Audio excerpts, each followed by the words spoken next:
Unbelievable! Elena-Gabriela Ruse called for Alex Eala's racket inspection at the Cincinnati Open, and the stadium absolutely erupted after the result. A frustrated opponent, a controversial moment, and a Filipina superstar who refused to be shaken. Nobody expected it to end like this. A racket inspection request, a medical timeout, a lightning delay, and a dominant performance that left the $7.4 million tournament absolutely stunned. The Eala effect wasn't just about the crowd. It was about a player who refuses to lose. The moment Elena-Gabriela Ruse stepped onto the court at the Tony Trabert Stadium 3, she was already a frustrated player. The Romanian had just demolished Magda Linette 6-0, 6-3 in the first round. She had reached a career-high ranking of number 51 in 2022 and won a WTA 250 title in Hamburg in 2021. But against Alex Eala, nothing was working. And then, in a moment of desperation, Ruse did the unthinkable. She called for a racket inspection. The request sent shockwaves through the $7.4 million tournament. A racket inspection at the WTA 1000 level was rare. It was a move that suggested Ruse was looking for something, anything, that could explain why she was being completely outplayed. Was Eala's racket strung illegally? Was there something wrong with her equipment? The crowd buzzed with speculation as officials approached the Filipina's side of the court. The inspection was conducted, the racket was legal, and Ruse had no excuses left. Eala, the number 17 seed and world number 20 entering the match, had been absolutely dominant from the very first point. She dropped her serve in the opening game, but then something clicked. She won 5 consecutive games to take the first set 6-1. She broke Ruse 3 times in the opening set and zoomed to a 3-0 double break lead in the second. The Filipina was firing 9 winners against Ruse's 7 while forcing her opponent into 11 errors.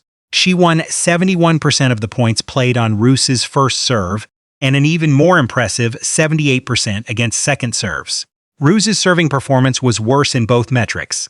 11 out of 29 first serves, 39 krises, and 15 out of 70 second serves. 88 pair winning just 45% and 18% of those points, respectively. The racket inspection was a desperate move from a frustrated opponent. Ruse, who had beaten Eala in the 2024 U.S. Open qualifying round with a 3-6, 6-1, 6-4 comeback, was struggling to find any answers. She had called for a medical timeout to have her right foot strapped up even before the lightning delay. The frustration was visible. The body language was defeated. And when play was suspended due to lightning and thunderstorms warning, Ruse ultimately decided she could not continue. The Filipina, who had already secured her revenge, advanced to the round of 32. But not before a moment of controversy that left the tennis world talking. The match between Alex Eala and Elena-Gabriela Ruse was supposed to be competitive. On paper, it made sense. Ruse had beaten Eala before, a heartbreaking 3-6, 6-1, 6-4 victory in the final qualifying round of the 2024 U.S. Open. That loss had denied the then-teenager a main draw appearance at a Grand Slam. It was the 3rd time that year that Eala had fallen in the final round of Grand Slam qualifying. But this time was different, and Ruse knew it. The moment Eala dropped her serve in the opening game, something clicked. She quickly dispelled any notion that Ruse posed a serious threat.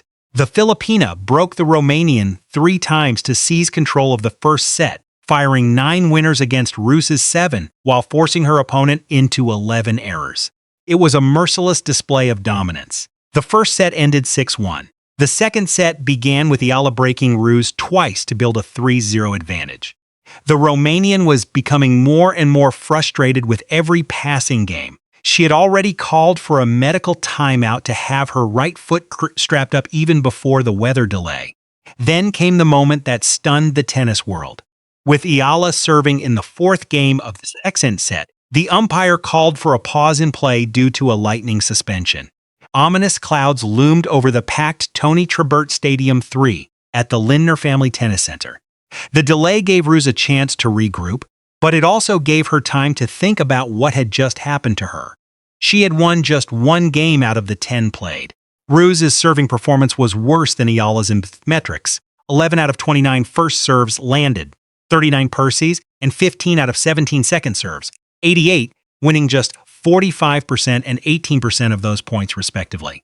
Eala, meanwhile, won 67% of her first serve points and 69% of her second serve points. The frustration was visible, the body language was defeated. When play was suspended due to lightning, Ruse caught a brief respite, but it proved to be merely a delay of the inevitable. Almost immediately after the restart, Ruse informed officials she could no longer continue. The match ended in anticlimactic fashion. Eala had her revenge. But the request for a racket inspection, if it happened, would have been the ultimate symbol of Ruse's frustration. A desperate move from a player who couldn't find any other answer to the Filipina's brilliance. By the time Elena-Gabriela Ruse called for a medical timeout, the match had already been decided. The scoreboard told a story of absolute dominance, 6-1 in the first set, 3-0 in the second, and 9 consecutive games won by the Filipina after dropping the opening game. Eala had been waiting for this moment for 2 years, and she wasn't going to waste it. The numbers from the match were staggering. The 21-year-old Filipina won 71% of the points played on Ruse's first serve and an even more impressive 78% against second serves. She fired 9 winners against Ruse's 7 while forcing her opponent into 11 errors. Eala's serving performance was clinical. 18 of 34 first serves, 53, and a perfect 16 out of 16 second serves. She won 67% of her first serve points and 69% of her second serve points. Ruse, on the other hand, was completely overwhelmed. The Romanian landed just 11 of 29 first serves, 39 curse and 15 of 17 second serves, 88 curse, winning a paltry 45% and 18% of those points respectively.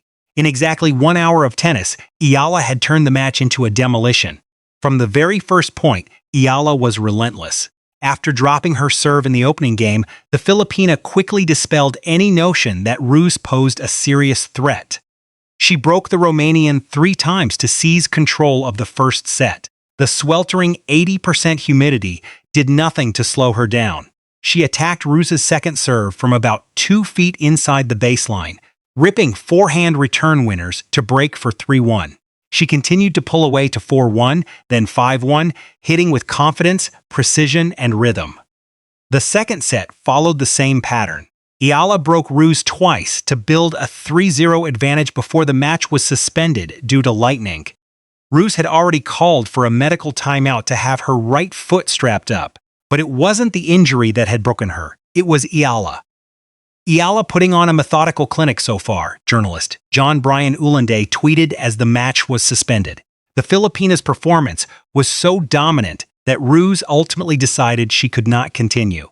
The match ended in anticlimactic fashion, a walkover, a retirement, and a moment of sweet revenge for the Filipina, who had been denied 2 years ago. So what exactly was Ruse struggling with? What made her so frustrated that she would call for a racket inspection and eventually walk off the court in defeat? The answer lies in something that has been the subject of countless debates among tennis analysts: Eala's serve. What many called her biggest weakness has now become one of her most dangerous weapons, and against Ruse, it was on full display. The numbers that tell the story, the statistics from the match paint a clear picture of Eala's serving dominance. She landed 18 of 34 first serves, 53 pours, and a perfect 16 out of 16 second serves. She won 67% of her first serve points and 69% of her second serve points. Ruse, by contrast, was completely overwhelmed. She landed just 11 of 29 first serves, 39 impers, and 15 of 17 second serves, 88 per, winning a paltry 45% and 18% of those points respectively. The commentators noticed something remarkable about Eala's serve. That spin, especially on quicker hard courts or grass courts, where Eala has traditionally played well, her serve just twirls and swirls around. Not easy to handle at all, one commentator observed during the match. It might look easy on the TV screen, but in real life, a lot of players don't like to handle it. Immediately after saying this, Eala's second serve, which appeared exceedingly slow but also in possession of a bizarre spin, was returned directly into the net by Ruse. The fukelya serve, as Filipino fans have affectionately dubbed it, had struck again. The fukelya serve phenomenon, the colloquial term, coined by Eala's Filipino supporters, is a popular bit of gay lingo with a vulgar reference to female genitalia. But in the Eala universe, it has taken on a much more tennis-specific meaning. It pokes fun at the 21-year-old Filipina's service motion, which for so long was one of the most criticized aspects of her game. Eala herself has learned to laugh along with it. As her popularity soared, so has the entertainment value surrounding her matches. With the tour often playing out in the wee hours of Philippine time, Filipino fans have found plenty of ways to keep themselves awake, including inventing their own language for Eala's tennis. In an episode of Love All with Kim Clijsters, the four-time Grand Slam champion and tennis reporter Blair Henley discussed one of Eala's fans' playful inventions, the now internationally heard fukelya serve. Henley explained it best. Apparently, Alex Eala's fans call her serve a fukelya serve, and it's a slang. I may be pronouncing it wrong. It sort of represents the fact that it's unconventional looking, but it gets the job done. Why the serve works despite criticism from legends like Martina Navratilova, who called Eala's serve too much of a puffball, and former coach of Serena Williams Rick Machi, who described it as incorrectly taught during her junior years. Eala's serve is proving to be more effective than many expected. Eala herself has defended her serve. "I think my serve can be uncomfortable for opponents," she said after her victory over Naomi Osaka in Washington. "I think I tried to play around a lot with variety. The key is variety. To compensate for her lack of power, Eala has constructed a service game that incorporates all the weapons in my bag, including one of the most elite returns in the women's tour. I like to look at it as a multidimensional thing. I have a variety of weapons in my bag," she explained. "I think it's also a good thing that I don't rely on my serve alone, although I'm standing by my belief that it is dependable." Against Osaka, for instance, Eala won 9 of 10 points behind her second serve in the opening set for a whopping 90% success rate. She finished the match at 15 of 19, or 78.9%. The results speak for themselves. The commentator recalled Eala's 6-4, 6-2 victory against Naomi Osaka in Washington last month, in which her serve played a crucial role. Naomi, for the life of her, couldn't figure out where to stand on that second serve. She was trying everywhere, claimed the commentator. For top players like Iga Swiatek, whom Eala beat at Wimbledon, and Jessica Pegula, whom she beat to win the Mubadala DC Open, the lack of pace on her serve has caused them serious timing issues. Eala has now managed to add variations on her serve with more spin and depth, and being a left-hander, her serve away from the backhand is also harder to negotiate. The serve that Ruse couldn't handle had now become a weapon, and Eala was proving that what some called her biggest weakness was actually her secret strength. The fukelya serve wasn't just a joke, it was a weapon that was taking down the world's best players. And so we arrive at the final question that the tennis world is asking itself after Alex Eala's dominant victory over Elena-Gabriela Ruse at the Cincinnati Open. What does this controversial and dominant win mean for the future of tennis? The answer is nothing short of revolutionary. Because what Alex Eala has proven in Cincinnati isn't just that she can win. It's that she can dominate, silence doubters, and overcome controversy, all while her fan army roars behind her. From revenge to dominance, Eala's victory over Ruse was more than just a win. It was the latest chapter in a revenge tour that has seen her exact payback on 7 consecutive opponents who previously defeated her. Ruse had dealt Eala a heartbreaking 3-6, 6-1, 6-4 loss in the final qualifying round of the 2024 U.S. Open. The third time that year that a teenage Eala fell in the final round of Grand Slam qualifying. This time, the result was entirely different.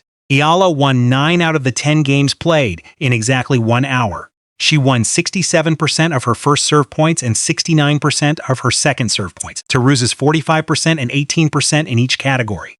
The Filipina's serving performance was clinical. 18 of 34 first serves and a perfect 16 out of 16 second serves. The serve that silenced critics, what made this victory even more significant, was the commentary surrounding Eala's serve, the aspect of her game that had long been criticized by legends like Martina Navratilova and Rick Machi. the former coach of Serena Williams.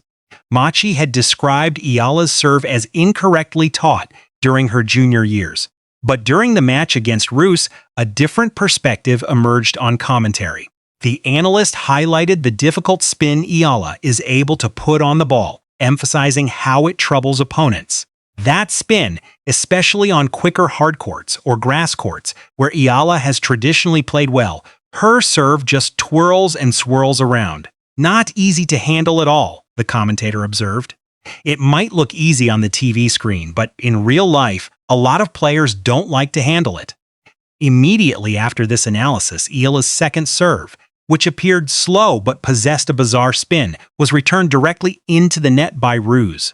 The commentator recalled Eala's 6-4, 6-2 victory against Naomi Osaka in Washington, noting that Osaka, for the life of her, couldn't figure out where to stand on that second serve. The fukelya serve, Go's international Eala's unorthodox serve, has even inspired a new vocabulary among her Filipino fans. They have affectionately dubbed it the fukelya serve, a colloquial term that pokes fun at her service motion while acknowledging that it's unconventional looking, but it gets the job done. The term has now gone international, even making its way onto an episode of Love All with Kim Clijsters, where the four-time Grand Slam champion and tennis reporter Blair Henley discussed the phenomenon. Eala herself has learned to laugh along with it, embracing the humor and creativity of her fans. What the Eala effect means for tennis, the Eala effect isn't just about winning matches. It's about changing the sport itself. The crowd that turned the Lindner Family Tennis Center into a sea of Philippine flags proved that Eala has become something the sport has never seen before.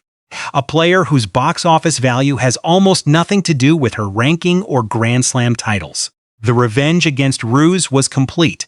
The controversy was resolved, and Alex Eala had once again proven that she's not just a player, she's a movement. A symbol of what happens when a nation of 116 million people decides to believe. Eala will now face world number 10 Amanda Anisimova in the round of 32. Their first career meeting citation, 10-12.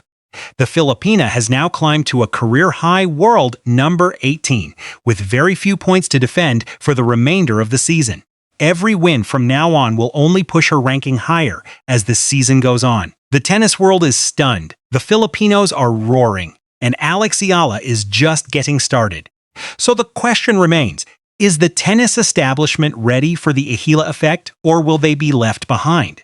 If you enjoyed this deep dive into Alex Eala's controversial victory over Elena-Gabriela Ruse and what the Eala effect means for the future of tennis, hit that like button and subscribe to the channel for more sports drama and controversy.